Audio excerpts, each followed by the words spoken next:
Good evening, everybody. Welcome back to 22 Panels. Sitting second chair with me tonight is my friend Brit Payne, uh, and that's because Elliott Mondry of why can't I remember the name of your comic right now? I should have pulled that up. Elliott, introduce your comic. So Hi everyone. My name is Elliott Mondry. I'm the writer and creator of the comic book You Never Know, published by our own company, Calamity Comics, which I am the co-owner with Alicia Madden. and the next Kickstarter will be starting soon, so people should go and sign up to be notified. But we've got Elliot here today, um, and Britt sitting in because Elliot is also um, a lawyer that helps out with comic creators and writes on various things and all that fun stuff. And I thought it'd be a good thing to talk about some of the legal things that comic creators should know. Um, what rights they have, what they should watch out for, what they should jump at, what they should put their foots down for. And Britt will know better questions to ask. But Maybe. I thought it was cool that Elliot was willing to come talk about this with me, and that much happier that Britt, who actually knows enough of the law to be more dangerous than me. I know only enough of the law to be truly dangerous, whereas Britt can like ground everything. I'll be sitting there going, "Well, why don't they get the billions?" And That's the billion billions dollar weren't made, and question. I'm like, I don't care. It'll depend on the contract, which is the most lawyer response you can have is it depends. So I will start out with one really simple question. As a lawyer that has obviously, I mean, from talking to you, I know you do a lot of litigation, so a lot of stuff after the fact. So I want to go the other direction to start with. What thing would you tell comic creators out of the gate to like avoid doing to avoid needing you to go after people after the fact? Like what big thing should they be looking at in contracts? Obviously, there are lots of small things, but like what's your biggest piece of advice for a young comic creator? And it's allowed to be hire a lawyer to look at your contract. But You've pretty much got the answer right there. I'll take it in two parts. The first blanket statement I would say is hire an attorney. Too many people will run things through AI nowadays and think that that's sufficient and be like, "Oh yeah, ChatGPT told me that this was a good contract because of XYZ." No, that's not how that works. There are people who are professionals who know what to look for, intricacies in contracts. Like you said, big things, small things, it doesn't matter. To have that peace of mind that an attorney read that work is invaluable. I mean, might pay a couple $100 to have an attorney read your contract, but you could save hundreds of thousands down the road by not losing out on rights or having future litigation because you signed one wrong part of a contract. If we're getting more specific into it, the biggest thing I tend to look at it, which comes up a lot with my clients, is intellectual property disputes. Did they sign away the intellectual property rights to their books? Did they sign away printing rights, media rights, or what aspects of the intellectual property are they retaining? And the second part of that would be obviously what happens in the event of breach. Because some clients will sign a mediation agreement or not mediation, arbitration agreement where they say in the event of breach, they're limited to only arbitration and in this state, as opposed to if it's not in there, they can kind of control the terms or they can just file suit in court. So the three-step would be first, hire a lawyer. If you don't hire a lawyer, look out for intellectual property rights and what happens to the rights of your book. And three, wait, one, two, three would be see what happens in the event of breach and then the form selection clauses of where either a lawsuit or arbitration would take place. Um, so just hire a lawyer. It makes life easier for everybody, and then we don't have to try to fix the mess on the back end. well, I am going to ask a quick follow-up just because I've Mhm. talked to enough creators at enough different levels that the $200 that you tossed out is like a real deterrent Mhm. for a large number of comic creators. You know, It is. we're often talking people who live paycheck to paycheck on Mhm. whatever job that gives them enough time to make their comics, and like having to Mhm. come up with $200 up front is not an easy thing. So like what's your piece of advice to them? What are they looking to avoid? Um, I'm going to try to answer the question how I understand it. If I'm Right. answering it wrong, please let me know. But to me, anything Well, that's worth why I have two create. lawyers here. Thank you, counsel.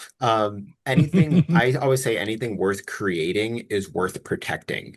If you're with with a publishing company who's presenting you a contract, obviously they see something in you, and I don't necessarily believe that publishing companies have the creator's best interest at heart because it's a business at the end of the day, and you have to look at it as a business transaction as opposed to a this is my ticket to freedom or to getting my dreams created, because it very well could be, but it could also be taken away very quickly. So to what is it, two, three, four, $500, whatever it costs. Every attorney has different fees. Discuss with your lawyer and consult accordingly. But So you're saying go sell some blood. well, I my opinion is whatever you pay is worth the peace of mind and Right. potential hardship down the road that you would face without having had a lawyer read that contract. Because worst case scenario, you have an attorney read it and say, it's good, you're safe to sign it, and then you get to live happily ever after with the comic book creator having your book published with the publishing company and having your book published, and nothing goes wrong. If you don't do that and you miss one clause now and you all of a sudden want your book back, Right. you may be out thousands upon thousands of dollars when all you have to do is pay a couple $100 up front to protect to make sure everything was okay. So it Right. is I mean, it's expensive, but just it's an and, investment like anything else. and you know this from your own comic. Like we also live in a world where like the return on some books isn't actually much more than a couple $100 in the short term. But you You, can't think in the short term. You have to think in the long term. And that's the unfortunate part where, you don't want to you think can 10, try to 20 years think in down the the long road. term. That's much easier to do when next month's rent is paid. You know, I mean, it's a balancing act, is what I'm saying. So, Elliot, um, this is Brit. Who are young creators and creators doing their first works that they're trying to get published? Who are they doing deals with? The companies, you mean? Or Yeah, who's on the other side of the table? Like whose contracts are you evaluating? You know, sometimes it's going to be DC and Marvel, and sometimes it's going to be a publisher, and sometimes it's just going to be a print house. Sometimes I guess it's a writer doing a deal with an artist. Like who are on either side of these agreements that you're dealing with sometimes? so typically the ones I've read have typically been with publishers. So where they're contracted for, X amount of pages, either with an artist or with a writer for a series. I've also read works, just standard work for hires with between artists and writers. Those tend to not be as lucrative. It's more just somebody wants peace of mind that they're gonna own whatever they pay out for. But typically, it's the publishing company as opposed to the printing company, because the publishing company is going to be the one who's taking on all the expenses and all that stuff. They just want to have the story to be able to put out there, and then they deal with all the money on that end as well. So all this to say, it's typically the publisher as opposed to the printing company that I at least deal with with my clients. And then in your practice, when you get into litigation, who typically is on the other side? If you're Again, it's Do you generally represent creators? And then if that's true, then who tends to be on the other side? Not anybody specific, not a specific company, but what type of company? Oh, so I typically represent the creators of the work, and on the other side is their publisher, whoever put the book out, whoever paid for, to have it created, published, all that stuff. Whoever the one is putting out the issues, on the month to month or week to week basis, that's the individual who's usually on the other side for my clients. What are you guys usually fighting over? What's the thing that gets somebody to walk into your office for litigation purposes and say, "Ugh, I'm in this pickle, Elliot, can you help me?" It's usually I have this contract. I want the rights back to my book. Okay, great. Let's do the contract, and they'll have signed their rights away for some reason. So, Mhm. or there's a provision in the contract where you know, when the book is published, or then the rights are essentially given up, or upon publication they lose the rights, or they give the rights up. There's a million different ways it's phrased, but typically it's over the intellectual property of the book and the publishing rights. So then the client will usually Mhm. want that back in order to go in a different direction with the publication. But the problem is they sign Mhm. the rights away. So how do you do that? You have to see if there's some form of breach involved. And then that's where the fun begins. Mhm. How does this is the complete layman's thing, but like a, a couple of mid-level comic companies in the last few years have Mhm. filed bankruptcy and not paid artists and also not had their books on the shelves. And I know from knowing a number of these people that often they also don't have the options to take them anywhere. So their work is tied up in companies that don't have the wherewithal to publish it and don't have the wherewithal to pay them, and they don't have the ability to take it somewhere else to publish it to make money. Like, how does the law get complicated in those cases? In that instance, and if I'm not right on this, please let me Well, know. I have My an exciting I have a story from 30 years ago, but excellent. I don't know I don't know the current one. So if you want to do the old one first, I'll tell that one. If you want to do the current one, you can.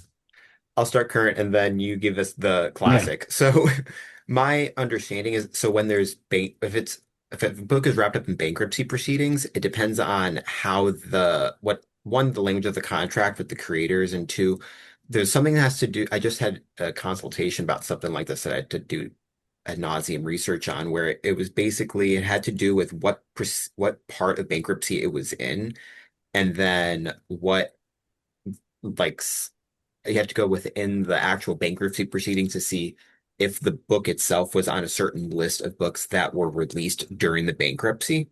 And if they were, then the rights would revert back. If not, the company had to go finish through bankruptcy proceedings and then could determine what to do with the book or not. So all this to say, it just Right. depends on where the company is at in bankruptcy proceedings in that instance, and what the original contract said. I mean, Yeah, and a this is one bankruptcy of those places proceeding that I is just get frustrated as a reader, where it's like, I want to recommend this book, and you can't buy it right now. But you were saying about yeah. bankruptcy. Well, a bankruptcy proceeding is basically a company has gotten in over their skis, out over their skis, and they can't pay their bills. They have too many debtors, and they feel like they want to have an orderly wind down of the company, or at least of the debt. So they ask the court. They say, "Hey, will you help us figure all this out?" So that the court then comes in and says, okay, we got these standard procedures. This debt is in line in front of that debt. And we're going to try and make sure maybe everybody doesn't get all their money back, but you get a certain amount of your money back. And you try to preserve the company in theory so that there's not waste, you know? So those are a lot of the things that the courts take into consideration in bankruptcy. In a case involving Marvel many years ago out of Georgia, I think it was around 1990. I haven't looked at this case in a while, but there were Marvel had declared bankruptcy, and so they were trying to figure out how to dole out the assets in a way that got as much of the debt repaid as possible. So that's the goal of the court: get as much of the debt repaid as possible. They are not copyright attorneys, especially not in Georgia, or copyright judges in Georgia. They are bankruptcy judges. So they're just trying to. Their goal basically is to sweep up as many assets as possible so that they have more to divvy up. And in doing that, they swept up four characters that Marv Wolfman had created, that he felt he had created independently of Marvel, and that they belonged to him, not to Marvel. That they were not works made for hire owned by the company that solicited them, independent creations that were then sold. And he felt that he should get those back in this bankruptcy proceeding. And the bankruptcy judge was just like, no, these four characters. He did a perfunctory and I think inadequate analysis of copyright law that the big one that really bothered me was Nova. So if you think about the character Nova from Marvel, he's got a yellow helmet, and he's got kind of a blue vest and yellow pants, and he's got a couple of stars on his chest and a sort of an atomic looking logo and stuff. And he's named Richard Rider, and he has blast powers and he flies. So Mark Wolfman created that character, and it was called Black Nova, I believe, in a black and white fanzine prior to it coming to Marvel. And if you compare the two characters, you would say that the one infringed the other. You would say that basically the character had been created separately, and then once it got to Marvel, he modified it and released it as Nova. So in the 70s, when things were more loosey-goosey with copyright law, and when there was a notion that you could make $1 billion movie out of these things, they didn't paper everything as well as they might have. And so in this case, I think copyright law was disserved by the decision of this bankruptcy court in Georgia. But sometimes that's just what happens. It's like, what are the needs of this particular circumstance? How do we best satisfy the needs? And it isn't necessarily fair, especially looking in a when you're looking at your particular needs as a consumer of the product, which we all are of comic books. So that's what ends up making things a little complicated. Is that's not what the concern. The bankruptcy court is not concerned in getting the next book out on time or like feeding you the story you want to read. It's in looking at it as if it's any kind of business, and it's got debtors that need to be best compensated, and trying not to have waste.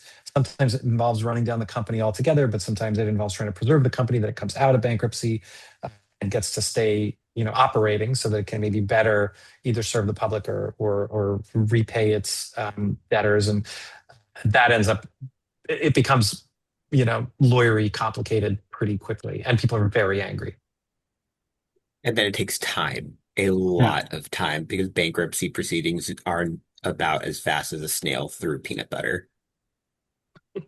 Along those lines, though, and a couple of very high-profile bankruptcies in recent years, one of a publisher, one of a distributor.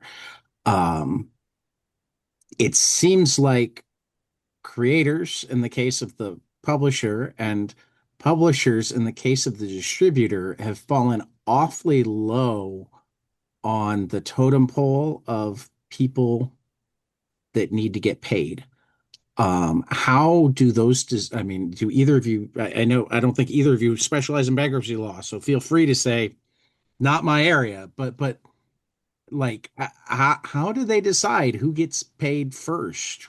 How money gets paid out? I mean, I mean, in the distributor case, they literally had consignment product that they're not giving back to publishing companies, and it's getting supported by at least at some levels. I don't know what the last ruling was, but at some levels it was being supported by the court that they not give it back because they had debts to banks that shouldn't have loaned them money, frankly. But I mean, they took out some really big loans after the writing was on the wall, and that those loans were coming ahead of giving product back to company or paying companies for product that they'd sold, etc. I mean, how does that wind up? I mean, do either of you know anything about how those decisions are made? Because they seem really weird to me. I mean, Like what Elliot I was saying, don't, it's ornate. It's ornate. It's case by case, unfortunately, and there are things going on that aren't always made public, of course, and it can just be hard to know. and Right. also it just varies based on the each business's individual structure as well. So Okay. they would also determine that in the bylaws and all that fun stuff. So they'd have to look through that, and then the courts to look at course of conduct, the wind up, all that stuff, and then how to best divvy everything up based on the business structure. Fun stuff that makes for wonderful podcasts. So we're gonna ask the in between question, because you're both big comics fans too. Two questions. First, I know you're both big comics fans. So when you read about this stuff in the news, how much does your lawyer head go on? How much, or do you go, oh, I don't want my lawyer head to go on. This is going on. I don't want to know about it. I just want to think about But then follow up and more fun question. I'm certain that you notice any time where the law is actually in comic stories. Tell me an example of a lawyer in a comic book that you either went right on, that's cool, or what the fuck is going on with this? And they never set foot inside a courtroom. There are two So questions in there, and I already there were forgot three the first one. questions. So there were three Three questions, and I questions. forgot the first two then. So Okay, I will at least okay, answer the most recent one. okay. The first one The is when a big news story pops out, do we follow it? okay, The third question was when do they get it wrong? And I missed the yes, middle question. The middle question was, have you ever seen a time where they got it right? And we okay. really, really appreciated it because, oh, wow, that guy did his research because that's exactly how a lawyer would handle this. I'd say as far as like the news goes, I'm always just interested in comic books and law. So when the two areas kind of get combined, I'm like, ooh, entertainment. So I just find it fascinating. And I don't really, I both have my lawyer hat on, but also as I have my comic fan hat on because I just find it so fascinating because it's my two favorite things in one. Do you So start cold calling potential clients? no, that's called solicitation and we can't do that. Oh, you're not allowed to do that. Gotcha. I No, didn't that's see. Good why I I, didn't answer, even Ellie. know that. You're not allowed to go offer your services to people who might need it. no, you can advertise and you can say, "Hi, Okay. I'm a lawyer. If you ever need anything, you could here's my card." But you cannot Gotcha. specifically ambulance chase. That is very frowned upon and can get you into a lot of trouble with the bar. So Gotcha. for anybody listening, we do not solicit clients. We only advertise our services. Yeah. Um, as far as a good friend of mine wrote a See, this is comic stuff book. that I didn't know. Yeah, no, you can't. That's the first thing they teach you on the for the MPRE.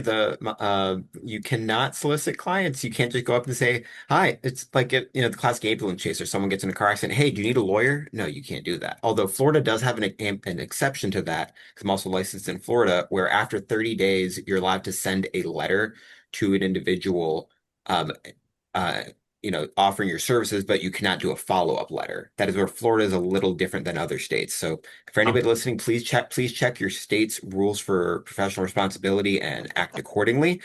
Um, but a good friend of mine wrote a book called Touching Evil, and it is about a lawyer who ends up getting the criminal defense attorney, so my area of expertise, because during the day I'm a criminal defense lawyer, and um, the opening scene was in a courtroom where the lawyer, got they won this big case, and then they had their client taken off of pre-trial with whatever was something like that. I read this a while ago, but I called him up afterwards, and he's like, he wanted me to read it as a defense attorney to understand, to see where he went right, where he went wrong. is this the Dan Doherty book?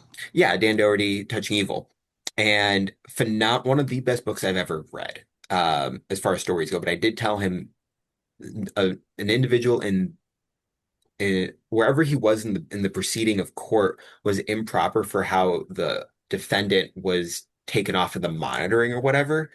I just don't remember the details 'cause I don't have the book in front of me, but Right. that it was a very small thing that if you weren't an attorney who did law in that area every day, you wouldn't know it. And for me, I was like, this should have been like this, or the way that the attorney spoke with clients, because this was supposedly an attorney who was very seasoned, and the way they were speaking with a client in custody seemed like it was very much like a new lawyer who just got admitted to the bar. And they were speaking overly formal, assuming this was a client that they'd had for 10 plus years. And like, that's not how we talk to clients. We're people about it. We're not like these TV lawyers who's like, Mr. Smith, I'm sorry to inform you right now, but unfortunately your parole has been denied or whatever. Like, that's not how that goes. We're like, hey Joe, how you doing? Here's what's going on today. Like, it's you treat your clients like they're people because they're people. Also, they're paying your fee for you to be there and comfort them. You're not there to be overly formal and show that you're this like, television type person. So it's just very little things in those instances where I was like, that's not really how I talk to a client, or at least at that stage of a legal career, but to each their own. That's a very long-winded explanation of a comic I've read recently where I was having to analyze the law about it or the legal aspects about it. To answer those questions in turn, the first one of when something big happens in the comic book world that involves the law, I'll follow the story. I'll listen to the podcast. I'll let people talk about it, and I'll usually do one deep dive. Like I did one deep dive into the bankruptcy of Diamond Distributors, where I'll do one deep dive into some free speech thing that is the comic book legal defense fund stuff. But by and large, I just kind of follow it and sort of see what happens. There's a thing about I'm on the other side of the table sometimes from Elliott. I've worked for Warner Brothers Animation and Nickelodeon, and I did my little stint at DC Comics, and so that's typically my side of the fence is that I'm working for the 500-pound gorilla, and those guys have a lot of confidentiality things that are not just legal but also trade secrets and stuff and things that just for competitive advantage they want to keep secret. And so there are a lot of things that I know or have seen, like I've seen how decisions get made about how a show gets greenlit. That from the outside you sort of speculate it's because of this and that reason, and from the inside you realize, oh, it's a different way of making a decision than I would have considered from the outside. So I have that perspective on it and don't get too caught up in publicly available details because I know they just necessarily can't be complete. I tend to do one deep dive so I'm informed and then otherwise kind of leave it at that. And then the time that somebody got it right in the comics was Mr. Miracle #5, Tom King and Mitch Gerrits. It's a 12-issue miniseries from, well, I won't say 10 years ago. I mean, it's not quite 10 years ago, but it's a while, unfortunately. I continue to age. And it is the post-war negotiations for peace between Mr. Miracle and his brother or half brother Calabac. And so they show up at a neutral site theoretically, or where they take turns. They meet in an office basically, but it's an apocalyptic office, and they sit across the side from the table and they argue at each other, and then they leave, and we see Scott Free leave the room after having just been like really brave and bold in his statements, and then he's sort of worrying that he's blowing it or that he's bit off more than he can chew, or what are they hiding that I'm not seeing as we negotiate this settlement. And it really reflected a lot of the settlement agreements that I've been a part of. Typically in copyright law, where I used to practice before coming to Hollywood, there's not a whole lot of money at play usually, and so nobody wants to go to trial, which is again the opposite of what Elliott deals with. And so there's some, banging pots and pans and maybe filing a court case and maybe even getting past the preliminary injunction, phase where just before you start discovery, which is the expensive part. Discovery is like, hey, give me all of your paperwork that involved this contract. Give me all of your emails. And then you have to go through the emails and hire people to go through the emails and stuff. And that's really expensive, and often more expensive than the amount of money that's at issue in the copyright case.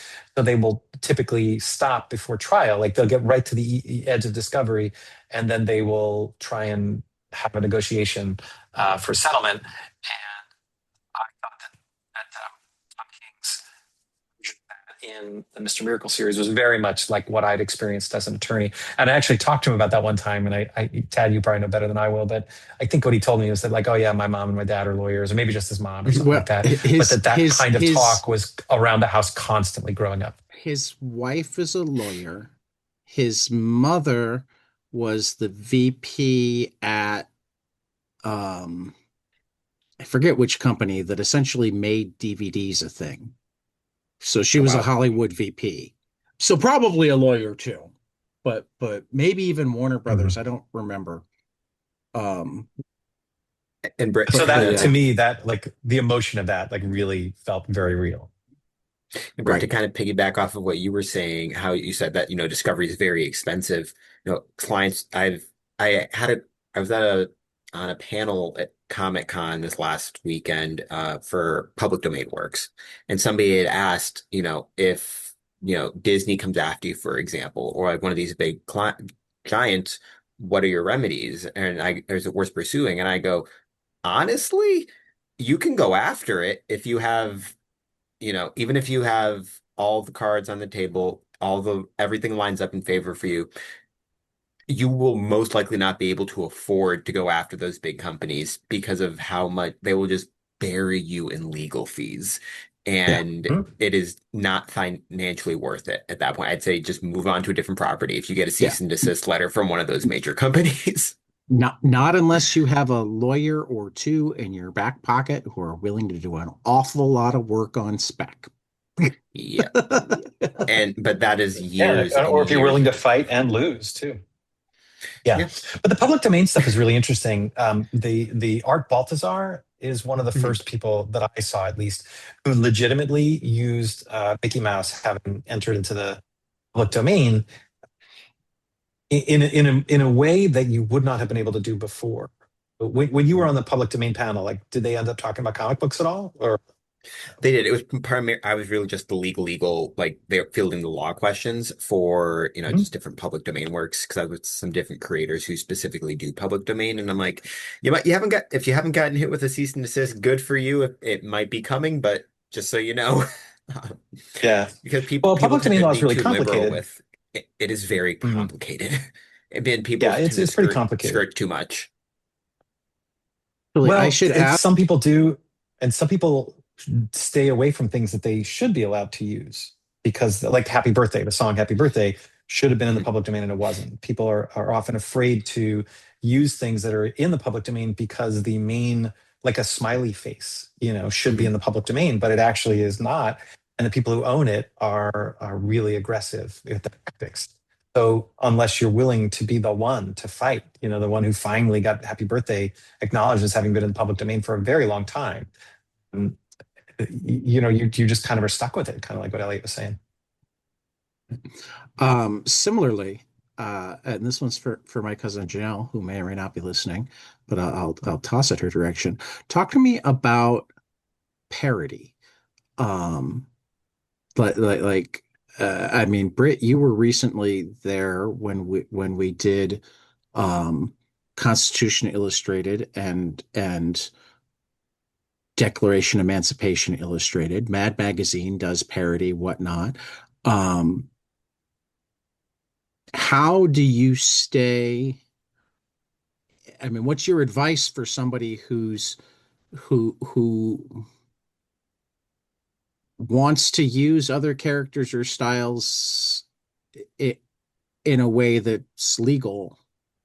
I mean, it gets, I mean, where are the lines there? How can you do or not do that? You want to handle this easy question, or should I, Elliot? I mean, There are parody no is just. lines. So when people think of parody, they think of Weird Al, right? Weird Al is, some people feel that Weird Al is not parody. Some people feel that Weird Al is simply using an existing work to create a new work, or a derivative work. Whereas parody often is meant to specifically comment on the work that it is borrowing. If you think about it as an educational purpose, how do you talk about work without using the work? Use the work to the extent that you need it in order to make your education. But parody is, in theory, a similar notion. You are making a comment about the artist painting uh, who you find to be a sellout or whatever. And so you want to use that painting and you have dollar bills for eyeballs or something like that. Now you're making your comment, the painting and about the artist, you're parodying that work by commenting on it. And Weird Al isn't really commenting on Michael Jackson when he writes Eat It or something like that. He's just having some fun.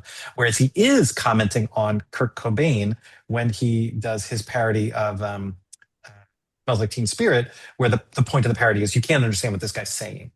So those are two different types of parody, but that is lost on the owners of these works, I think, and it becomes not worth it for a lot of them to pursue it if it's close to parody. But then you get to some people who are super sensitive about it, like Louis Vuitton is really sensitive about things that should be classified as parody.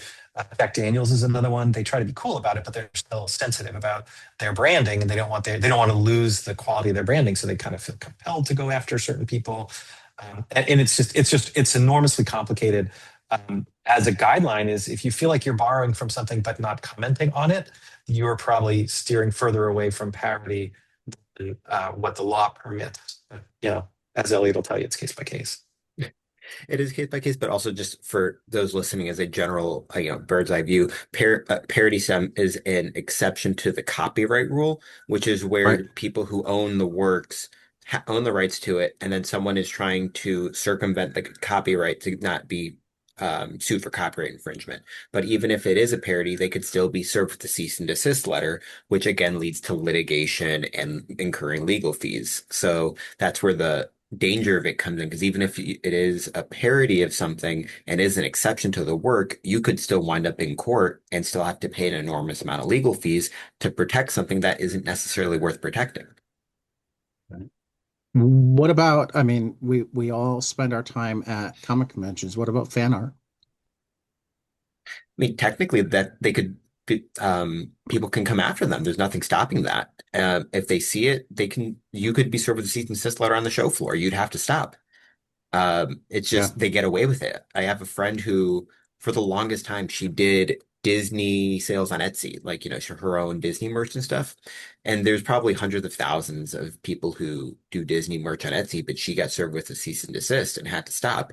And she asked me, "Hey, what can I do about this?" I said, "You can stop doing what you're doing unless you want to pay more money than your house is probably worth in order to, defend this business that is really just a side business for you." So Now, fan art's not if really you allowed, but if you do stop, are you still in any legal jeopardy? I mean, can they go after you for previous earnings? I mean, how does that work?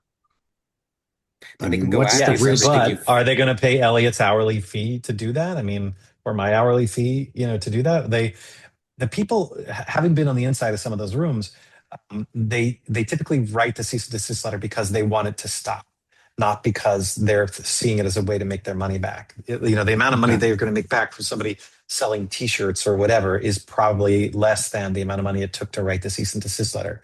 They're probably writing the cease and desist letter because they want it to stop for some whole other reason. The other reason might be that they have given the exclusive license to make. Actually, this is a case that I was just reading. I was reading my own writing. 20 years ago, when I was in law school, I wrote an article about City of Heroes, the video game City of Heroes, and it was a make your own superhero, massively multiplayer online. You could make your own superhero, but if you really tried hard, you could make it look like Wolverine or Colossus and, or Batman. And so Marvel sued, and DC did not sue. Contributory infringement, basically, for building a tool that lets people change their characters. And part of the reason was, and remember, this is 20 years ago, 22 years ago, part of the reason was Marvel had sold an exclusive license to characters in a massively multiplayer game to whoever, Sony or who it was. And in order to, one of their obligations, one of their obligations is, one of their obligations to their partner was to maintain the exclusivity of their license. So they had to stop this infringer, because if they didn't, then they weren't doing their end of the deal. Whereas DC didn't have a similar problem. And ultimately, sending out That the cease and desist is also just to send a message. And then usually, if a small-time creator gets a cease and desist letter, they're gonna stop what they're doing, and it's it's gonna scare the crap out of them because, like, oh my God, Marvel's coming after me for this. Like, I can't go up against them. So it's less about getting the money back. It's more about sending a message. right. And the message is stop doing that. Elliot, I have a question. How often do companies want to hold on to the works that so imagining a creator and a small-time publisher, it's going to be different for Marvel and DC because they're not likely Yeah, to engage with somebody to do a creator-owned work without having it, very clearly defined with famous right. writers that who already have agents and reps and stuff. But if you've got somebody who's small-time and they get to publish their own work through a small-time publisher, and then something goes wrong and they want to take their rights back, kind of like you described, so they can walk the street and publish it somewhere else, or do whatever they want with the thing. Mhm. Why? What are the circumstances? Why does somebody hold on to those rights? I'm currently in litigation with that very issue. And I still don't understand the reasoning why. My understanding is that these companies might believe that, no, we've invested X amount of money in this property. We want to see a return on our investment because ultimately it always comes down to money. But ultimately, the amount it costs them to even fight a suit is worth more than what the property is probably worth. So I don't truly understand where their minds are at, but ultimately it comes down to money and trying to recoup their investments like Mm. anything else. Do they But at think that level, do, do they think that like someday they're like, oh, once we get our ducks in a row, we want to use these characters. I assume it's usually about characters. We want to use these characters in some other work, or is it just spite, or is it some cost fallacy? Like I don't know. It's hard for me to imagine like why. I truly, even from a business perspective, to me, it makes no sense because why would Mhm. you hold on to a property that you're not doing anything with that you may not make that money back in the future, even if you do publish it? It could be spite, but I think ultimately it's either stubbornness or just the, I would say the hopeful belief that they might make their money back and not have made a bad investment with their investors. Yeah. But the reality is, I When you don't make feel when it's you do a worth it.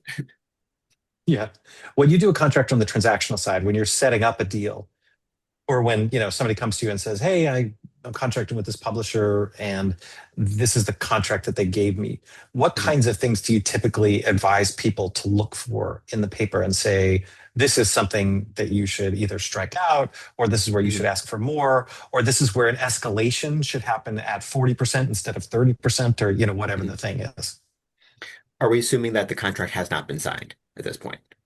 Correct. Yes, Okay, so for example, and it's this specifically was for an comic book creators.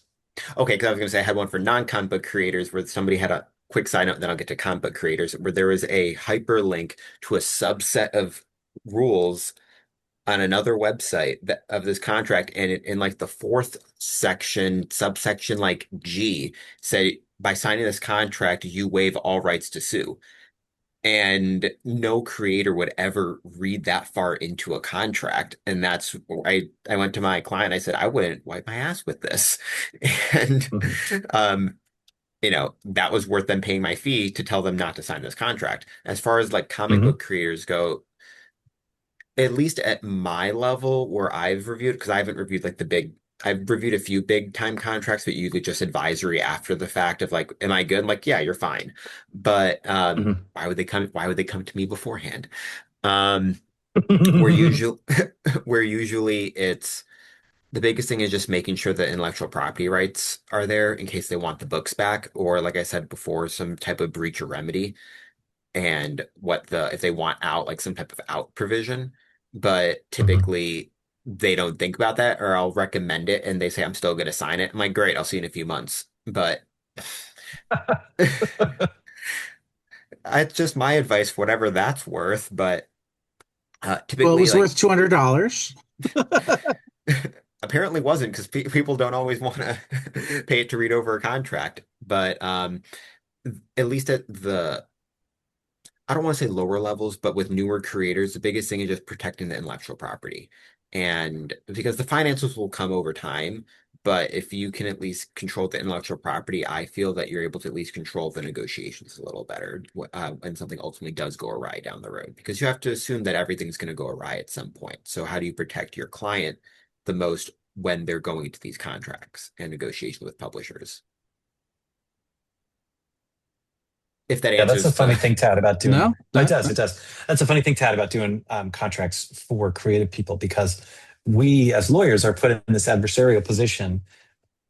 I want it to be 100 and you want it to be 200, and we're going to fight about where it lands in between.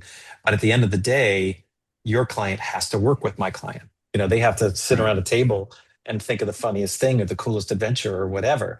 So that's why, in part, why, And we have to also keep your that in client mind. sometimes like, or at least Elliot's client, you've been on the other side a lot. Elliot's client sometimes just want to see their work in the world. It's a strong push. It's certainly something that some companies have absolutely been predatory about is, ooh, they'll do anything because they want this book out. Um, and have people you see dollar noticed sign. have you noticed, and I don't know how many different companies you've worked with, but like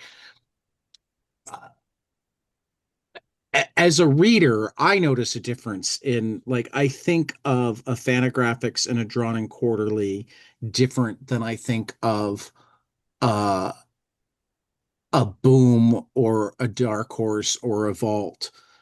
Just to stick with companies that haven't actually had significant legal problems recently. But you know, a lot of the ones that have had significant legal problems, you know, even looking at them, I went, okay, like they're doing great stuff, but how and are they taking care of their people? I mean, to the extent that like every once in a while, you know, it's reached a point where particularly in the companies that make monthly books that don't feel boutique, that feel corporate rather than like individually owned, etc. Like if they start doing amazing things before I start plugging them, I like am finding friends of mine who have done work for them to ask what it feels like. Are they getting paid on time? Blah, blah, blah. Because there's been such a track record otherwise. It seems like the comics industry has two different types of small publishers. The type that want to make comics and would prefer to make a profit, but they're not necessarily looking to 100 times over.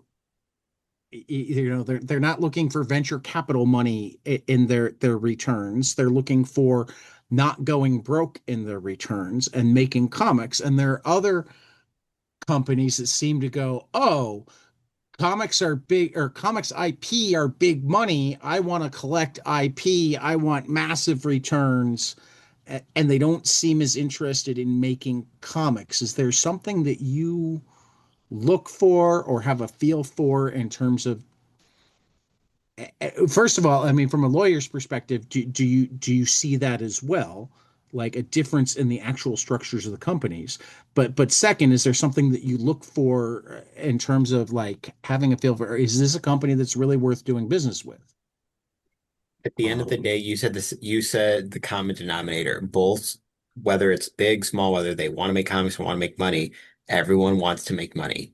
It is a business at the end of the day.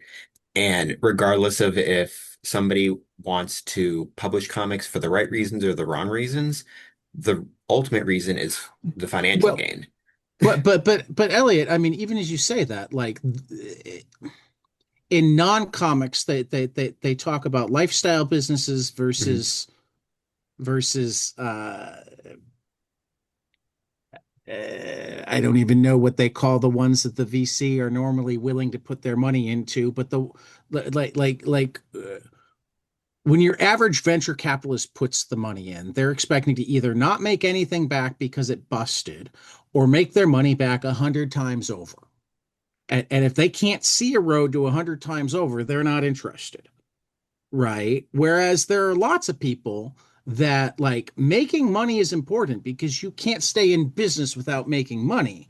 But if they make enough money to keep everybody paid and fed well, uh, that's enough for them, you know.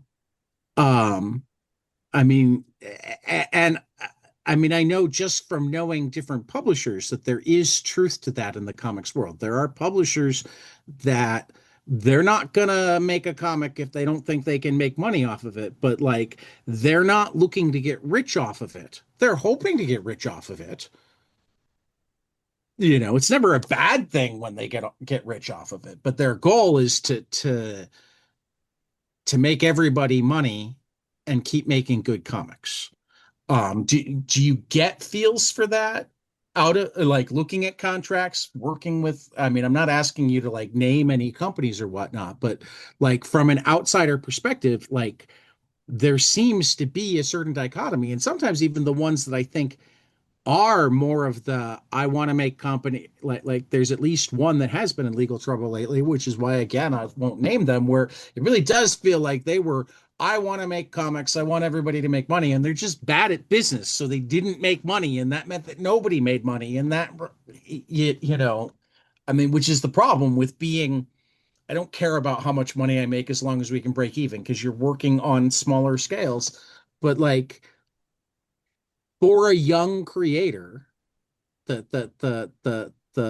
or early creator, because they're not always young, um, like how do you make your decision in terms of, look, I want to have my stuff out there because I believe my stuff being out there makes it more likely that I will continue to be able to get work versus this is a company that I can't trust. I need to find one that maybe won't even pay me as well up front, but there's more reason to trust that they're not going to be trying to screw me over every opportunity. Is there any?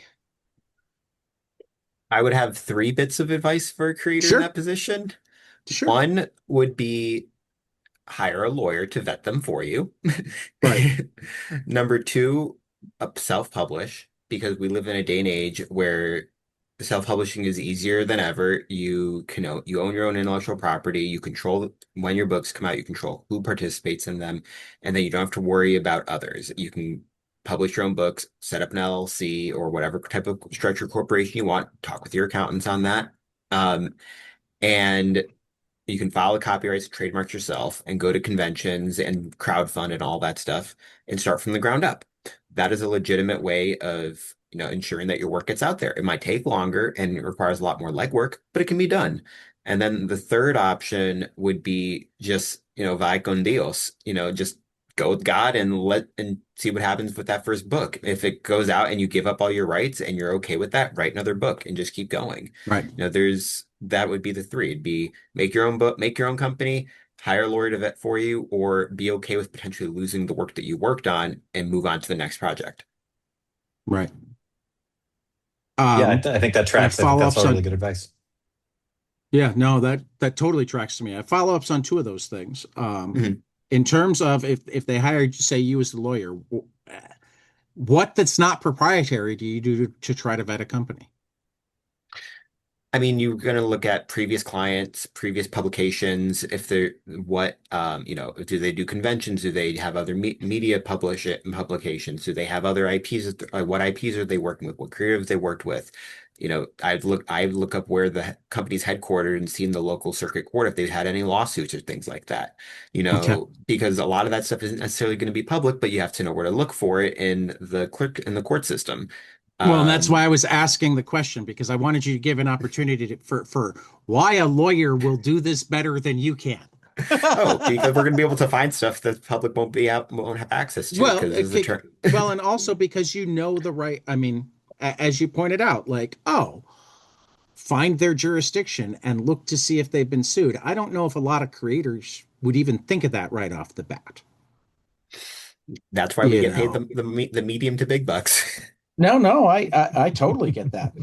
Um, Elliot also knows where the bodies are buried in a certain way. If you want help setting up a contract, it's nice to be working with somebody who has seen the effect of not setting up a contract well.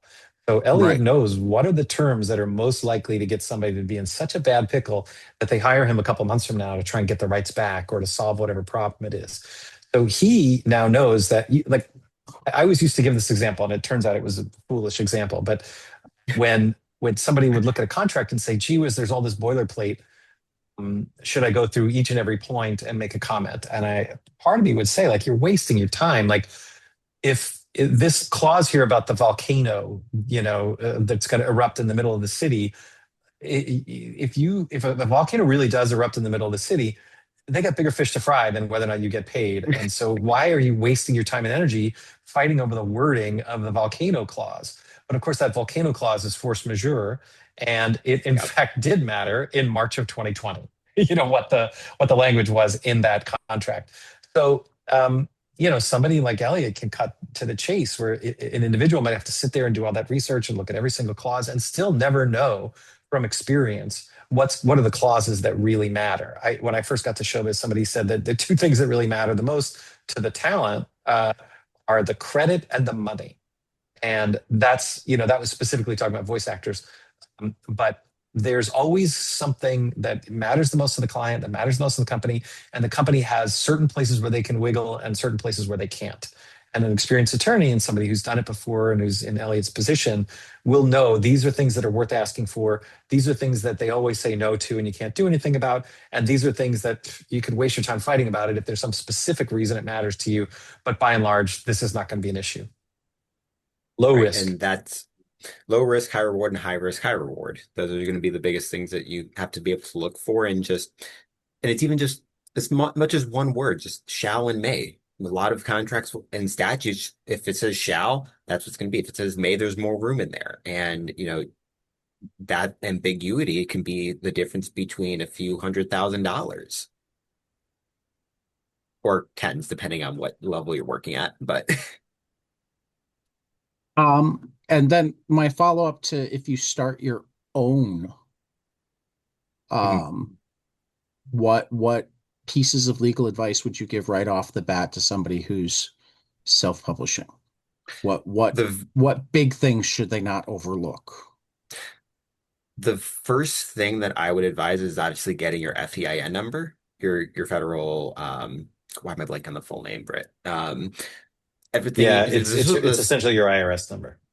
the social security number for your business. So set up an LLC, S corp, whatever you want that to be. I usually advise LLC because it's the simplest. Don't do a sole proprietorship because then you're going to incur a lot more potential liability as opposed to if you do an LLC where it would have to go through the business and they can't go after your personal expenses. They could go after what the business is worth. That's the whole thing.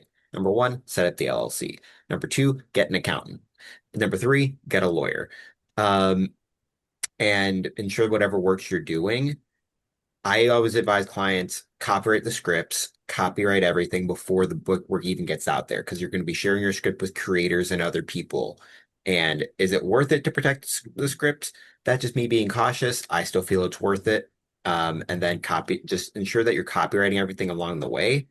And then if you have a business name, trademark the business name. So I'll just say, create the business, protect the business, hire the people to help continue to protect the business and make sure everything's staying afloat.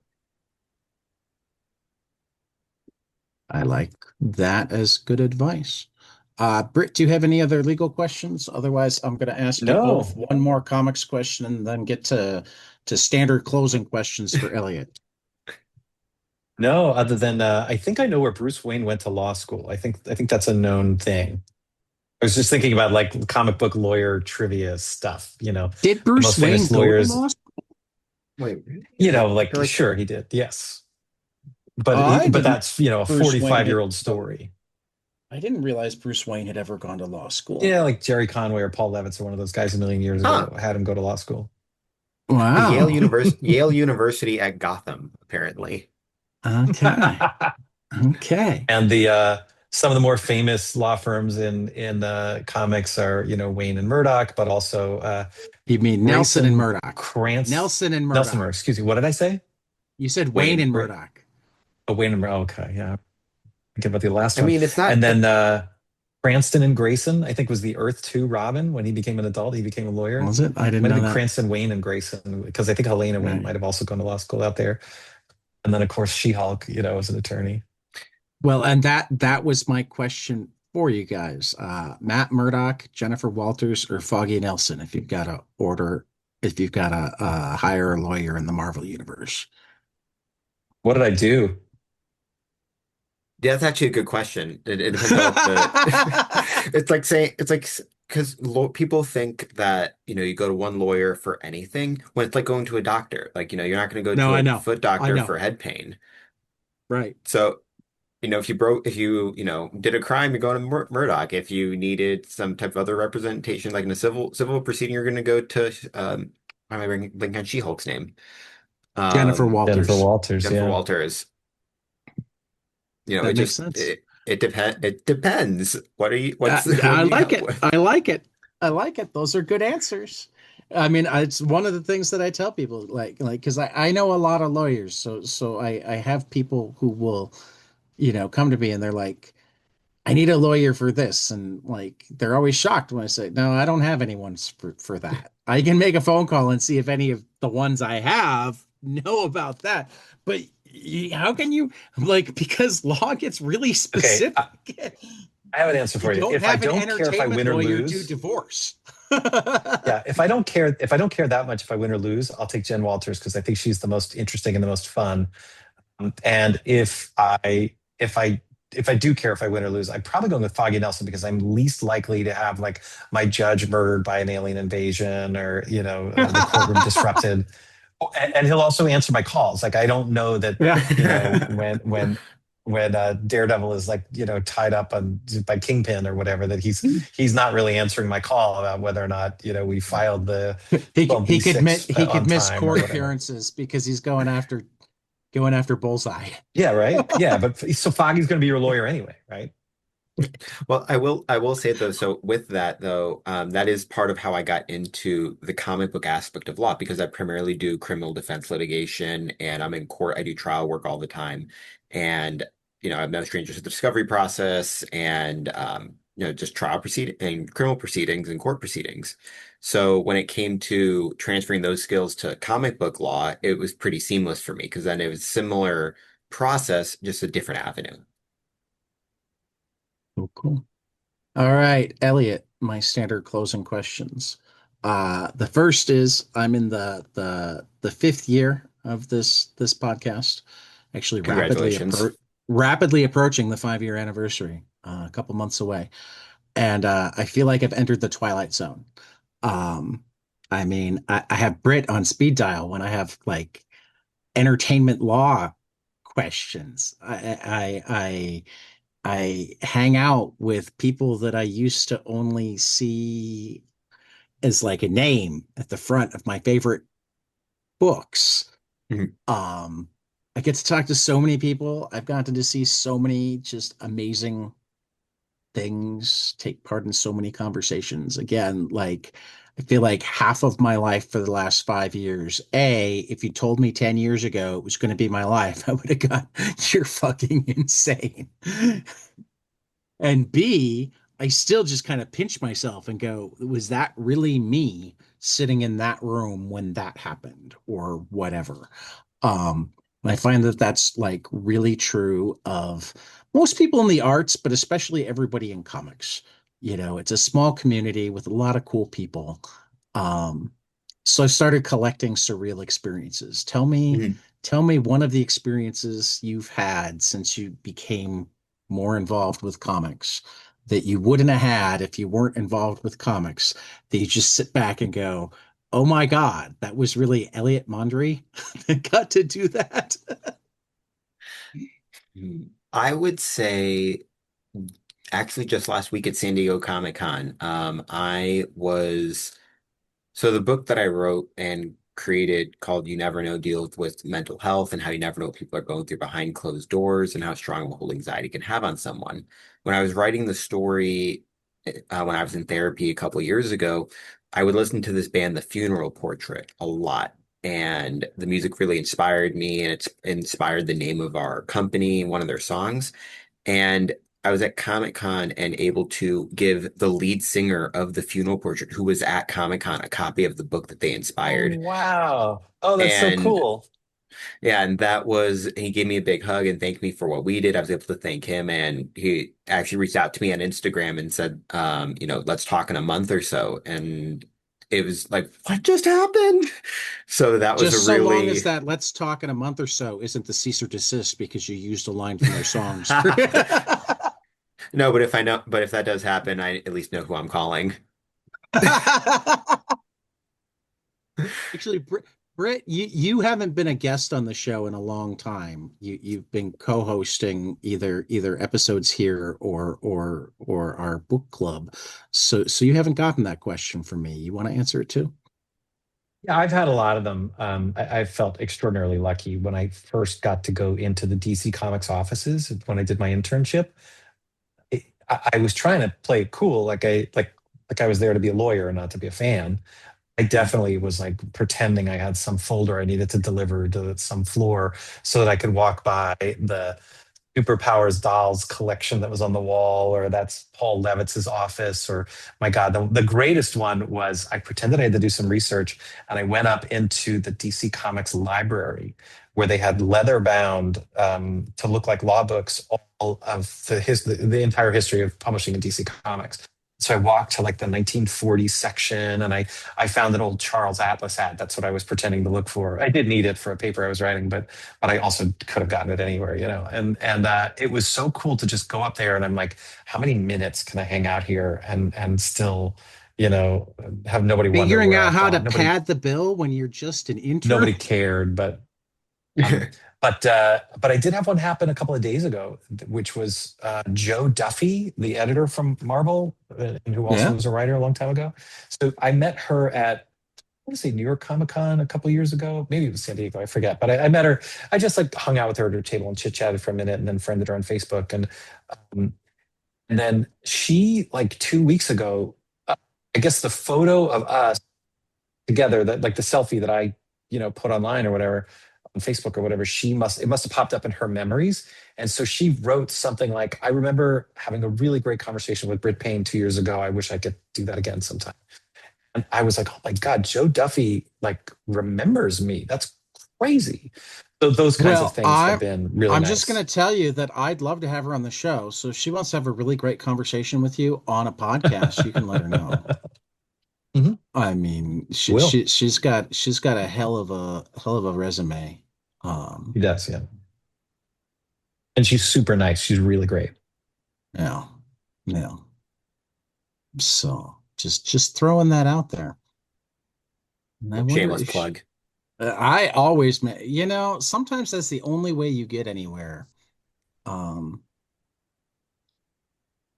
you know, I try not to be that you must get me in contact with, but I will totally be the guy that says, "Hey, you know this." And Britt does it to me. He goes, "Hey, I do do. you have contact to this person?" And I say, "Yes, I Mhm. do. Let me send an email." So, you know, it's he scratches my back, I scratch his, and we like comics.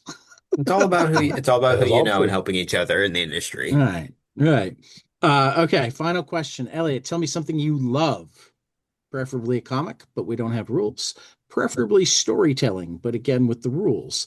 But something that you love that not enough people around you have experienced, and you'd really like them to, so that you had more people to talk about it with. I remember I answered this the last time I was on the podcast, and Uh-huh. I have to think about something else that isn't the same thing now. I don't remember what you answered, but if it immediately like jogs my memory, yeah, I'll make you think of something else. So if you remember what you answered, you Of should course. try to come up with something else. Hmm. I'm gonna try to come up. I gotta try to come up with something else now on the spot. You put me in an interesting position, Ted. You knew it was Uh, coming if you you, remembered it from last time. well, I remember my answer from last time, but I Ah, forgot. you forgot the question. So, I forgot Elliot, the I'm going to give you a question. minute to think. I'm going to use this as an Thank you. opportunity to give half mine.